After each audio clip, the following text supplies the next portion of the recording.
Hello friends, welcome to my channel. এটা ছিল তারাপীঠ যাওয়ার সেকেন্ড দিনের ব্লগ। তো আমরা সকাল সকাল স্নান করে রেডি হয়ে নিয়ে মন্দিরে চলে যাই। তখন কিন্তু বাজে প্রায় ভোর 5টা। তো তখনই দেখো কত লাইন পড়ে গেছিলো। আমরা কিন্তু খুব সুন্দরভাবে লাইনে দাঁড়িয়ে মায়ের পুজো দিয়ে দেই।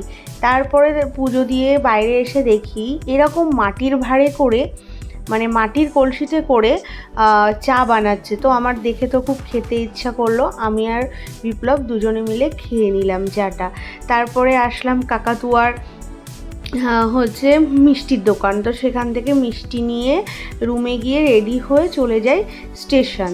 তারপর স্টেশন থেকে ট্রেন ধরে চলে আসি নৈহাটিতে। তো নৈহাটিতে যখন চলে আসি তখন বাজে বিকাল প্রায়, মানে বিকাল বলতে কি সন্ধ্যে 6টা। তো খুবই খিদে পেয়ে গেছিলো। আর আমাদের নৈহাটি থেকে বাস ধরতে হতো, হাবড়ার বাস। তো আমরা কিন্তু তাড়াতাড়ি করে কেএফসিতে চলে যাই আর আমরা ওখানে কিছু খাওয়ার অর্ডার করে দেই। তো খাওয়ারটা দেওয়ার আগে আমরা দুজন মিলে একটু সেলফি তুলছিলাম।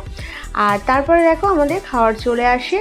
আমরা খেয়ে দিয়ে কিন্তু বাসে করে বাড়ি চলে আসি। তো আজকের মতন ব্লগটা এখানেই শেষ করলাম। তো চলো, টাটা।